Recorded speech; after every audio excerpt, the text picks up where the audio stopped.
안녕하세요. 한정민입니다. 본 강의는 중소기업 재직자들의 R&D 기획 역량을 강화하고 자발적인 R&D 기획 활동을 촉진하기 위해서 만들어졌습니다.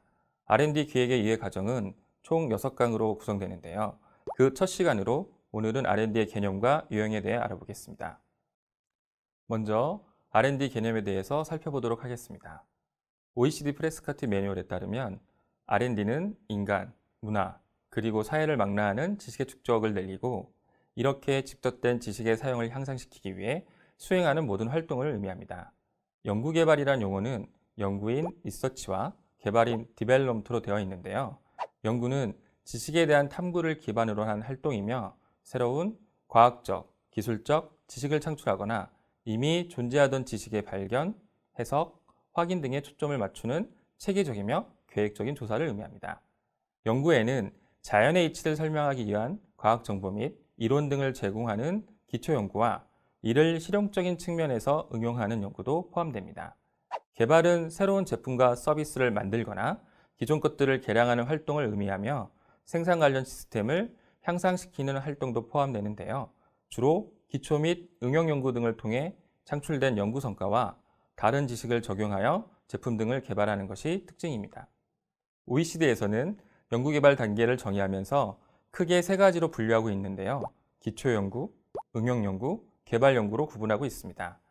기초연구는 어디에 사용하겠다는 특별한 목적과 계획 없이 자연 및 사회현상의 근본 원리에 대해 탐구하고 새로운 이론과 법칙 등을 발견하기 위해 행해지는 작업이라고 이야기할 수 있습니다.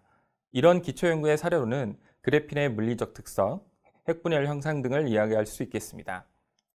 응용연구는 이미 알려진 지식을 발전시켜 특정 문제를 해결하거나 특정 상황에 적용할 수 있는 지식을 얻기 위해 수행하는 독창적인 연구입니다. 기초연구의 성과를 이용하고 주로 실용적인 목적과 목표하에 수행된다는 점이 기초연구와 큰 차이인데요. 응용연구의 사례로는 그래핀의 대면적 성장, 핵분열 소재 등을 말할 수 있습니다.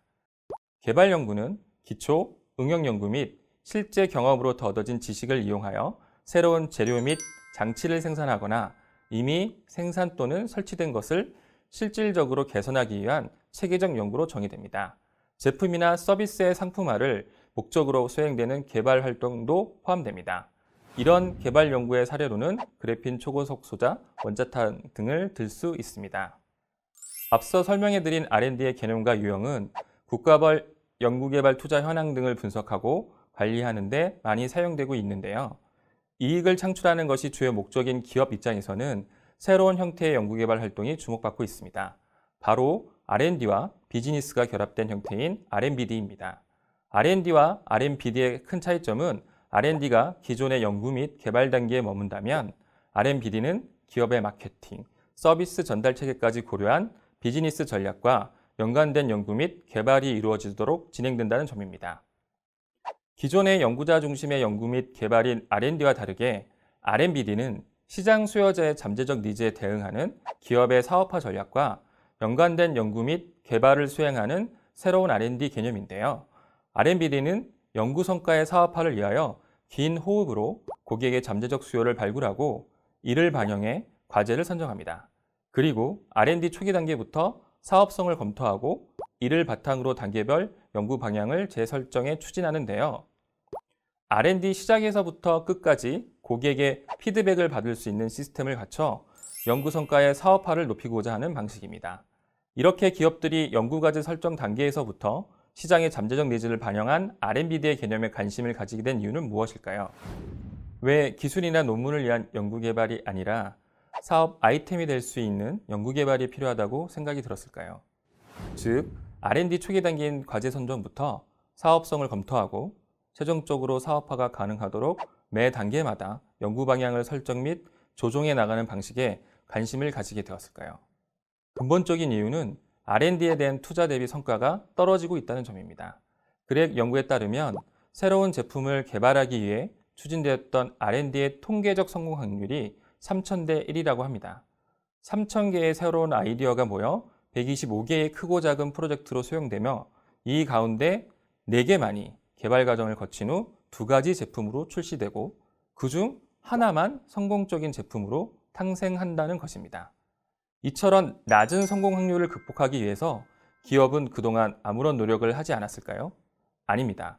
1980년대 R&D 비용이 늘어나면서 기업들은 전사 전략과 R&D 전략을 일치시키고 개별 프로젝트 관리를 넘어서 포트폴리오 관점에서 R&D를 관리하는 기법이 활용하였습니다.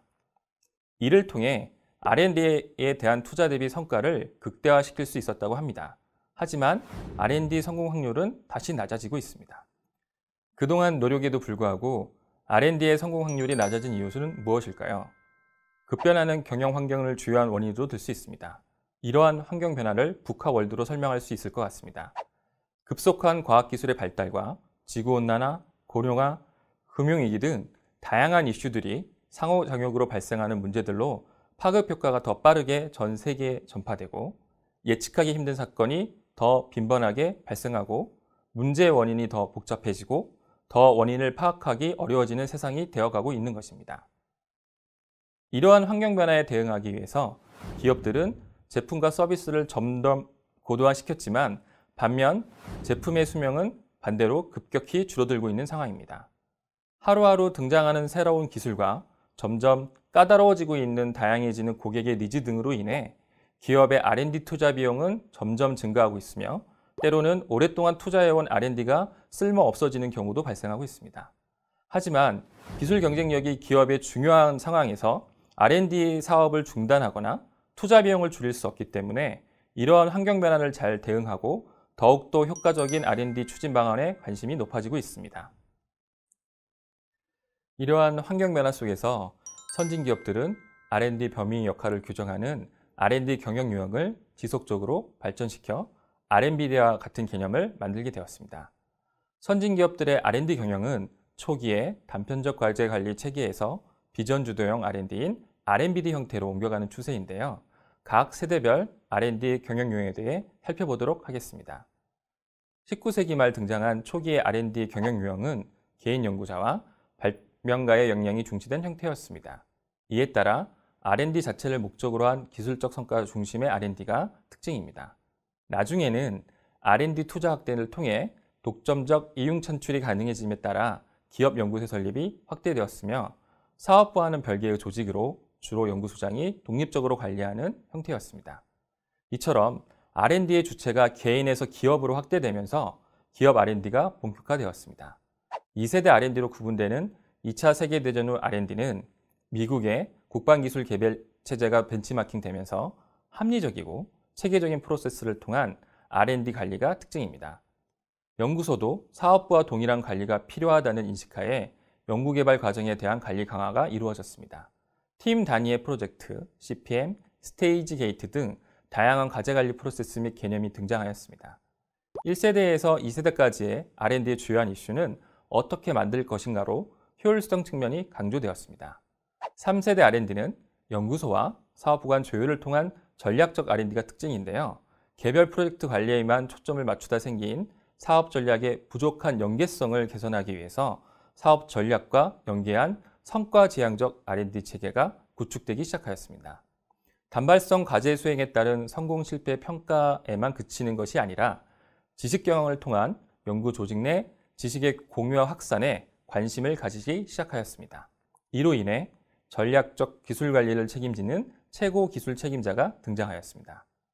4세대 R&D는 시장, 고객, 그리고 R&D를 통합한 가치 창출형 기술 개발을 특징으로 하며 그 결과 고객의 니즈를 파악하고 분석하여 고객을 만족시킬 수 있는 고객 중심의 R&D인 R&BD의 개념을 출연하였습니다.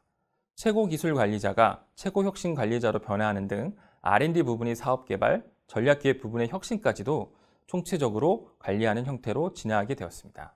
이러한 3세대와 4세대 R&D의 관심 이슈는 무엇을 만들 것인가로 적합성 측면이 강조되었습니다. R&D는 혁신을 위한 투자인 동시에 불확실한 미래를 준비하기 위한 것으로 단순히 투입 대비 산출의 극대화를 위주로 판단하기보다는 R&D가 그 기능을 얼마나 충실하게 수행하고 있는지로 판단해야 할 것입니다. R&D는 혁신을 위한 투자인 동시에 불확실한 미래를 준비하기 위한 것으로 단순히 투입 대비 산출의 극대화 위주로 판단하기보다는 R&D가 그 기능을 얼마나 충실하게 수행하고 있는지로 판단해야 할 것입니다. 지금까지 R&D의 개념과 유형에 대해 알아보았습니다. 이제 R&D가 무엇이며 어떤 패러다임으로 변화해 왔는지 이해가 되셨나요? 그럼 여기서 마무리하도록 하겠습니다.